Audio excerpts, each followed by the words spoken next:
अस्सलाम वालेकुम नाज़रीन, दुनिया भर से में आपका इस्तकबाल है। मैं हूं डॉक्टर अब्दुल मुगनी सिद्दीकी। आगे बढ़ने से पहले सुर्खियों पर डालते हैं एक नज़र। आरएसएस ने भारत की आज़ादी में कोई ताउन नहीं किया। बिहार के वज़ीर आला नीतीश कुमार का बयान। पूछा, भारत के नए महात्मा ने भारत के लिए क्या किया।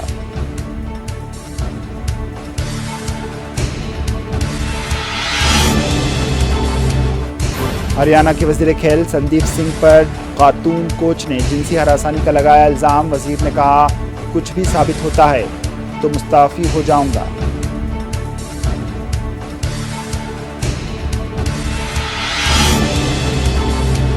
कांग्रेस की बीजेपी पर तनकीदें। राशिद अल्वी ने कहा, ख़वातीन की इज्जत के साथ खेलना बीजेपी की खुसूसियत में है शामिल।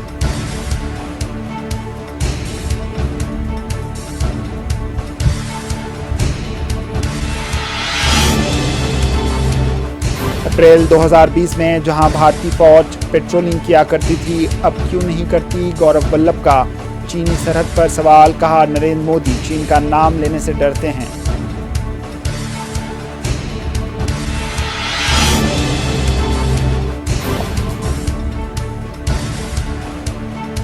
और जालंधर हाईवे पर किसानों का एहतजाज, ट्रैफिक जैम कर दिया गया।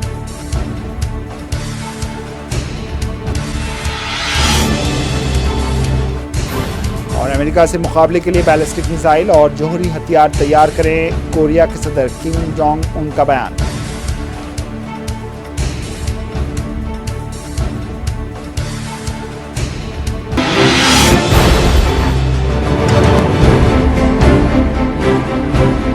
बिहार के वज़ीर आला नीतीश कुमार ने एक बार फिर आरएसएस पर तनकीद करते हुए कहा है कि आरएसएस और इन जैसी तंजीमों का आज़ादी की लड़ाई में कोई हिस्सा नहीं था। वो पटना में एक सेमिनार से खिताब कर रहे थे।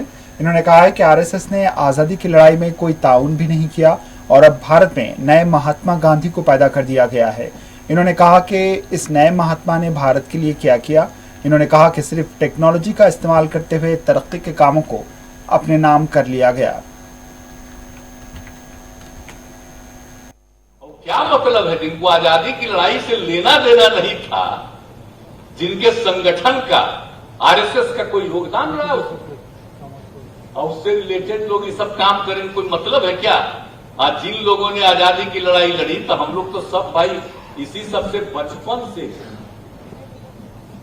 हमारे पिता आजादी की लड़ाई में थे और उसी समय बचपन में जो जन्म तो हम लोगों का हुआ आजादी के बाद, लेकिन एक एक बात बताए थे, एक एक चीज को जाने, बाद में एक एक चीज को देख लिया, हर तरह से जाना।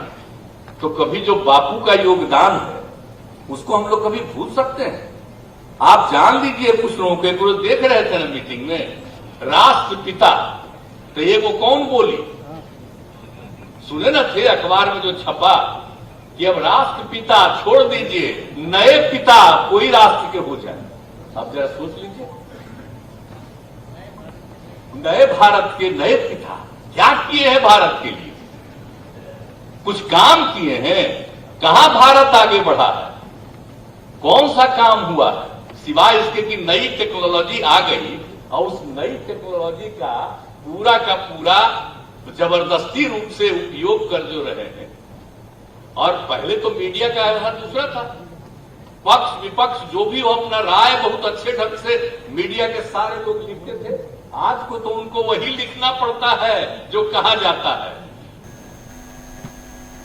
हरियाणा के वज़ीर खेल संदीप सिंह पर एक खातून कोच ने जिनसी हरासानी का इल्ज़ाम लगाया है, जिसके बाद उन पर सख्त तनकीदें शुरू हो गई हैं। कांग्रेस और दीगर हिज़्ब इख्तिलाफ ने वज़ीर खेल से फ़ौरन मुस्ताफ़ी होने की मांग की है।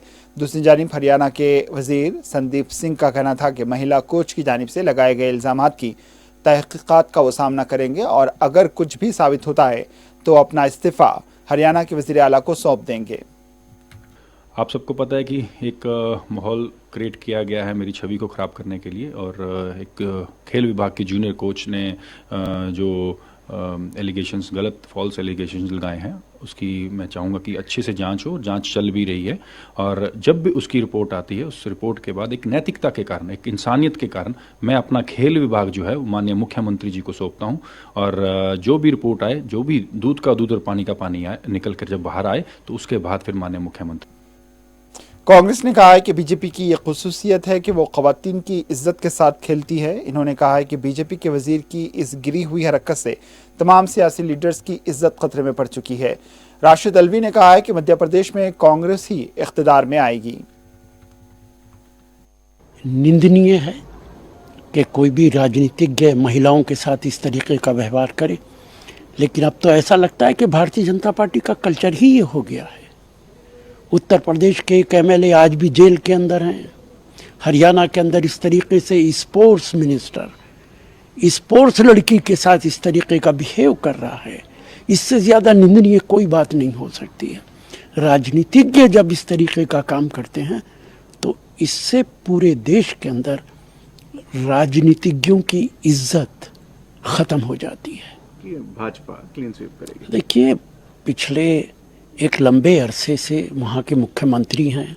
मध्य प्रदेश की हालत ख़राब है और जिस तरीके से उन्होंने कांग्रेस पार्टी को तोड़ के सरकार बनाई है, वहाँ के लोग बहुत नाखुश हैं। निश्चित तौर से आने वाले चुनाव के अंदर वहाँ पे कांग्रेस पार्टी सरकार बनाएगी। मुख्यमंत्री तो हमेशा इसी तरीके की बातें करते हैं और जब चुनाव हो जाता है तब उनके पास ये कहने के अलावा कोई रास्ता नहीं होता कि मुकाबला तो दिले नातवा ने खूब किया। बिल्कुल ये जिम्मेदारी प्रधानमंत्री और सरकार की है कि चाइना के बॉर्डर पे क्या हो रहा है, क्या सच्चाई है, वो देश को बताना चाहिए। हमारा प्रधानमंत्री तो चाइना का नाम लेते हुए घबराता है, चाइना का नाम लेते हुए डरता है और सारी जिम्मेदारी आज आर्मी के ऊपर डाल दी है। ऐसा कभी नहीं होता था कि हमारे आर्मी ऑफिसर्स पब्लिकली कोई बयान देते हों। आज पब्लिकली बयानात आर्मी ऑफिसर्स देते हैं और भारतीय जनता पार्टी उसका फ़ायदा उठाने की कोशिश करती है। मामले में अमित शाह जी को कोई भी सीरियसली नहीं लेता है। आप होम मिनिस्टर हैं, आप कितनी बार गए हैं बॉर्डर पे, आपने कितनी बार देखा है कि वहाँ पे क्या हो रहा है। और झूठ बोलना भारतीय जनता पार्टी के नेताओं का कल्चर बन गया है। प्रधानमंत्री कहते हैं ना चाइना घुसा है ना घुसेगा, और हर दूसरे दिन चाइना के आर्मी ऑफिसर्स के साथ हमारी बात होती है। कांग्रेस लीडर गौरव वल्लभ ने कहा है कि बीजेपी लीडर संदीप सिंह पर लगाए गए इल्जामात बीजेपी के असली चेहरे की तरफ इशारा करते हैं। इन्होंने कहा है कि एक तरफ बीजेपी बेटी बचाओ का नारा देती है और इसी के लीडर्स इस तरह से बेटी बचाते हैं। इन्होंने कहा है कि फौरन BJP sports minister Sandeep Singh को बर्खास्त किया जाए और इन पर केस चलाया जाए। इन्होंने शिवराज सिंह चौहान पर तनकीद करते हुए कहा है कि इस साल मध्य प्रदेश से बीजेपी का सफाया हो जाएगा और मौजूदा शिवराज सिंह चौहान की हुकूमत कुछ धोखेबाजों की मदद से इख्तिदार में आई थी, खत्म हो जाएगी। जब भारतीय जनता पार्टी बेटी बचाओ बोलती है तो वो भाजपा के इस तरह के नेताओं से बेटी बचाने की बात करती है। और ये पहला मुद्दा नहीं है, भले ही वो उन्नाव की घटना हो, भले ही वो कर्नाटक की घटना हो, भले ही संदीप सिंह की घटना हो। भारतीय जनता पार्टी का चरित्र है कि महिलाओं के साथ बदसलूकी की जाए, उनकी इज्जत के साथ खिलवाड़ किया जाए।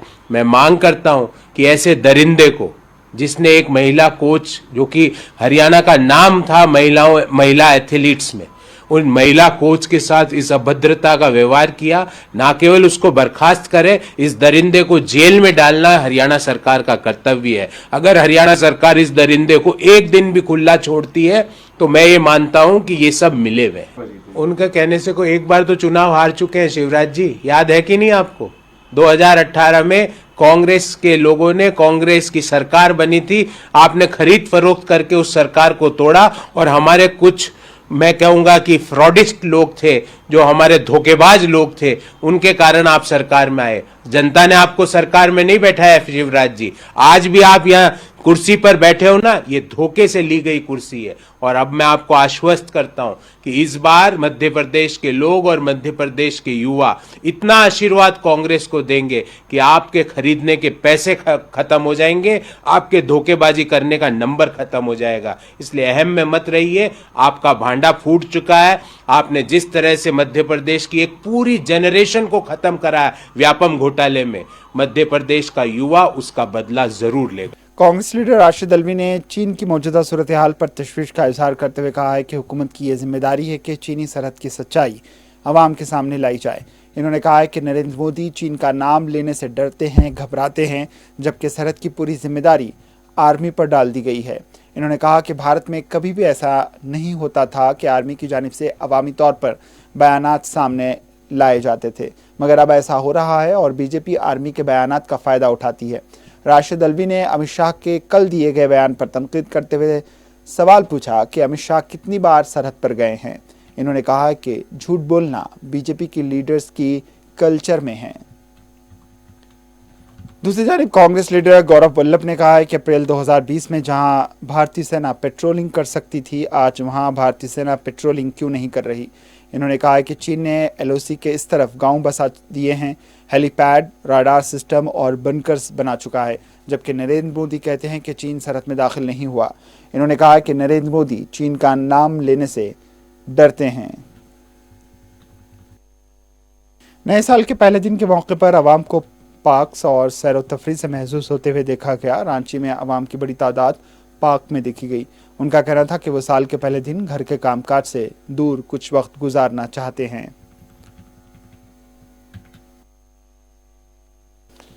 रक्स और मौसीकी के साथ भारत भर में लोगों ने कल शब नए साल का इस्तकबाल किया। भारत के गोवा में लोगों ने रक्स के साथ नए साल का जश्न मनाया।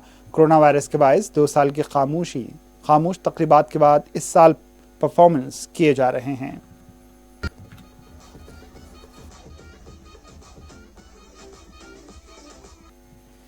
दिल्ली में जैन समाज ने शिखरजी टूरिज्म के खिलाफ एहतजाज करते हुए रास्ता रोको एहतजाज दर्ज करवाया। पुलिस ने ताकत का इस्तेमाल करते हुए सड़क को ट्रैफिक के लिए बहाल किया। दूसरी जानिब दिल्ली में इस एहतजाज के बायस बदतरीन ट्रैफिक जाम देखा गया। अवाम का कहना था कि वो ट्रैफिक में कई घंटों से फंसे हुए हैं। ट्रैफिक पुलिस की मदद नहीं मिल पा रही है। दूसरी तरफ जालंधर नेशनल हाईवे को किसान एहतजाजियों ने ट्रैफिक के लिए बंद कर दिया था। उनका कहना था कि उनकी मांगें अभी तक पूरी नहीं की गई। एहतजाजियों का कहना था कि उन्हें पीने का पानी मुहैया नहीं किया गया है, जबकि कई किसानों के घरों को मुनहदिम कर दिया गया। शुमाली कोरिया के रहनुमा किम जोंग उन ने अमेरिका की क़यादत में दरपेश खतरात का मुकाबला करने के लिए नए बैलिस्टिक मिसाइल और एक बड़े जौहरी हथियार तैयार करने पर जोर दिया है। सरकारी टेलीविज़न के KRT ने इस मुलाकात की फुटेज नशर की और इसके साथ साथ वर्कर्स पार्टी को रॉकेट लॉन्चर्स की हवालगी की तकरीब भी नशर की, जिसमें किम जोंग उन ने शिरकत की थी। हुक्मरान वर्कर्स पार्टी के एक इजलास में किम जोंग उन ने अपनी खुद मुख्तारी और सलामती की दिफा के लिए ज़बरदस्त फौजी ताकत हासिल करने की ज़रूरत पर जोर दिया है।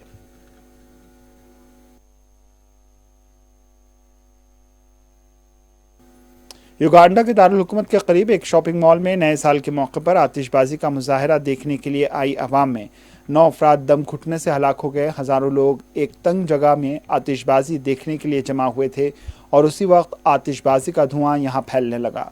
दम घुटने से 9 अफराद की मौत हो गई।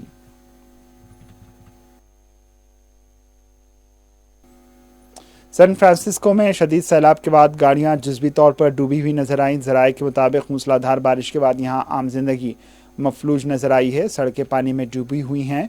नशेबी इलाकों में पानी जमा देखा गया।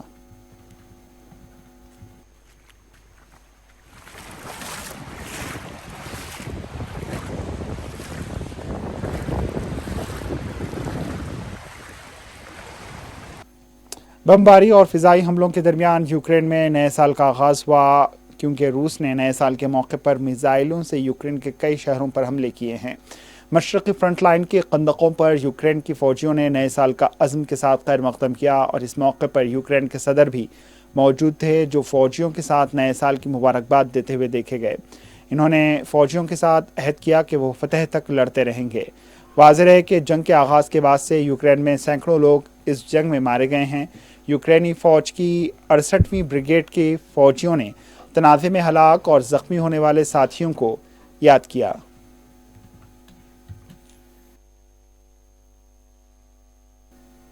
ऑस्ट्रेलिया ने कहा है कि चीन से आने वाले मुसाफिरों को 5 जनवरी से कोविड-19 टेस्ट की मनफी रिपोर्ट बतानी होगी। ऑस्ट्रेलिया के वज़ीर सेहत मार्क बटलर ने चीन से वबाई अमराज से मुताल्लिक़ मालूमात और एदाद-ओ-शुमार की कमी का हवाला देते हुए कहा है कि हुकूमत ने बहुत ज़्यादा एहतियात से फैसला किया है कि मुसाफिरीन को रवानगी के 48 घंटों के अंदर लिया गया मनफी टेस्ट पेश करना होगा। इस ज़रूरत का इतलाक़ हांगकांग और मकाओ के मुसाफिरीन पर भी होगा।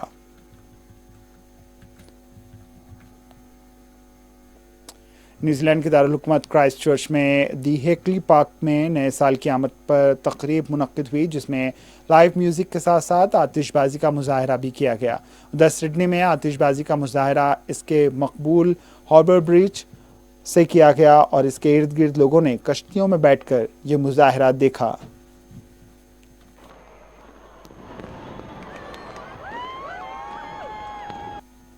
मशरिक़ वस्ता के अहम अरब मुल्क मुत्तहिदा अरब अमारात के दुबई में भी नया साल नए अज़्म के साथ शुरू हुआ।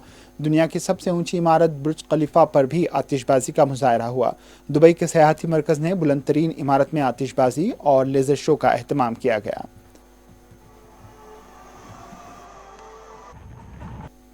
मिस्र के दारुल हुकूमत काहिरा में नए साल का जश्न भी यादगार रहा। दरियाए नील के किनारे आतिशबाजी का मंजर पुरकशिश रहा। दरियाए नील पर छोटी कश्तियों में सवार लोग जश्न मना रहे थे। जब आधी रात को घड़ी ने 12 बजाए, काहिरा टावर रोशनियों से जगमगा उठा।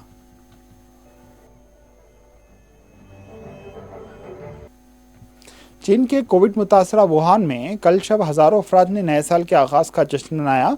वुहान वही शहर है जहां 3 साल कबल कोरोना वायरस की वबा शुरू हुई थी। इस शहर में सख्त हिफाजती इंतजाम किए गए थे। जो ही घड़ियों में 12 बजे वुहान के आसमान पर गुब्बारे छोड़े गए। वुहान में अपने दोस्तों के साथ सेल्फी लेने से पहले आसमान में गुब्बारे छोड़ने की रिवायत है।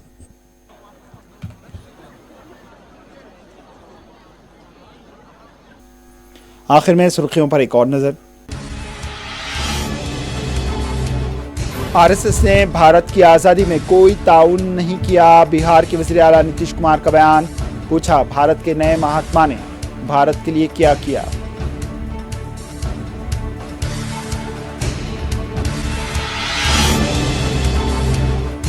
हरियाणा के वज़ीर खेल संदीप सिंह पर खातून कोच ने जिनसी हरासानी का लगाया इल्जाम। वज़ीर ने कहा, कुछ भी साबित होता है तो मुस्ताफी हो जाऊंगा।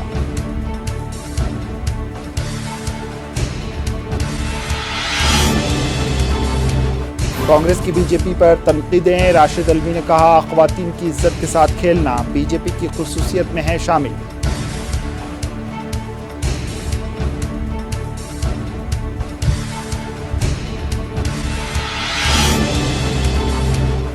अप्रैल 2020 में जहां भारतीय फौज पेट्रोलिंग किया करती थी, अब क्यों नहीं करती। गौरव वल्लभ का चीनी सरहद पर सवाल। कहा, नरेंद्र मोदी चीन का नाम लेने से डरते हैं।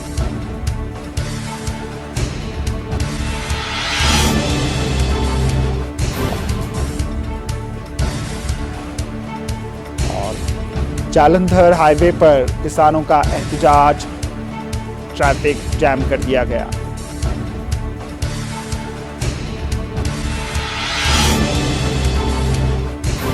और अमेरिका से मुकाबले के लिए बैलिस्टिक मिसाइल और जोहरी हथियार तैयार करें, कोरिया के सदर किम जोंग उन का बयान।